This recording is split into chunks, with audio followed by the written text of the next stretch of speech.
শিউলি দাঁড়াও, তোমার সাথে আমার জরুরি কথা আছে। রাস্তার মধ্যে খারাপ আপনার সঙ্গে কি জরুরি কথা? আমি কোনো কথা বলতে পারবো না। তোমার আজকে কথা বলতেই হবে, কারণ তোমার সাথে আমার বিশেষ কথা আছে। আপনি কি কথা বলবেন সেটা আমি জানি, এসব কথা শোনার আমার টাইম নেই। দাঁড়াও, তুমি কি ভাবছো তোমার আমি বিয়ের প্রস্তাব দিব? নো, আমার তো এখনো বিয়ের বয়সই হয় নাই, আমার আরো কিছুদিন সময় লাগবে। ফাউল কথা একদম কইবেন না। হ্যাঁ, আমার সঙ্গে ফাইজলামি করেন। আপনি কিন্তু ভালো করে জানেন রবি, আমি ফাইজলামি পছন্দ করি না। জানি আমি, সেই জন্যই আমি তোমার সাথে কোনো ফাউল কথা বলি না। আমি যা বলি, এই রবি মুখ দিয়ে যা বলে সেটা একটা অথেন্টিক নিউজ আছে। আপনার কথা নিউজ থাকে?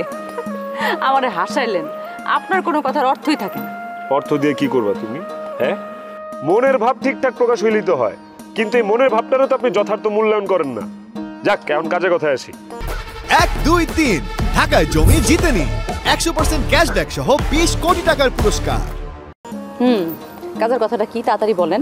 তোমাদের যে বাড়িটা, ওই বাড়িটা আমি তোমাকে গিফট করতে চাই। আমার বাড়ি আমারে গিফট করবেন? হ্যাঁ, মানে কি আপনি কি পাগল হয়ে গেছেন রবি? না না না, পাগল হই নাই, পাগল হই নাই, উচিত কথা বলছি। তোমাদের বাড়িটা আমি রাজা ভাইয়ের কাছ থেকে কিনবো, কিনে সেই বাড়িটা আবার তোমার গিফট করব। তখন যে সেই বাড়ি তোমার বাড়ি হয়ে যাবে। তাই না? কিন্তু আপনার উপহার আমি কেন নিব বলেন? আমি দিব তাই নিবা? এখানে আবার কারণ খোঁজার কি আছে? অকারণে কারো কাছ থেকে কোনো উপহার আমি গ্রহণ করি না। লোভ লালসা এগুলো আমাকে স্পর্শ করে না। এখানে লোভ লালসার কি আছে? তোমার সাথে আমার এখন যে সম্পর্ক, সেটাকে আমি আরো সুদৃঢ় করতে চাই, তোমার সাথে সুখের সংসার বাঁধতে চাই। আপনি চালিত তো হবে না, আমার তো একটা মতামত আছে নাকি?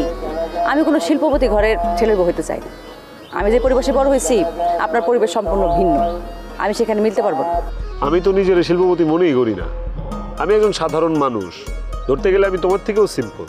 সাধারণ জীবনযাপন আমার খুব পছন্দ, খুব ভালো লাগে। আপনি যত সাধারণ জীবনযাপন করেন না কেন, আপনি কিন্তু ভিতরে ভিতরে বড়লোকই থাকবেন। শিল্পপতির ছেলে আপনি। আমি যে সাধারণ সেটা কিন্তু ওকে প্রমাণ করে দেখাবো শিউলি। 1, 2, 3 ঢাকায় জমি জিতে নিন 100% ক্যাশব্যাক সহ 20 কোটি টাকার পুরস্কার। কথা খারাপ বলেন নাই, আগে প্রমাণ দেন, তারপরে দেখি। তুমি আমার কোনো কথারই বিশ্বাস করো না শিউলি, এটা কিন্তু আমার খুব খারাপ লাগে, খুব। কিছু করার নাই, আমি এখন আসি। আসবাই তো, তুমি তো মানুষ, গরু ছাগল না যে তোমার বাইন্দা রাখবো। কি? এই রবি,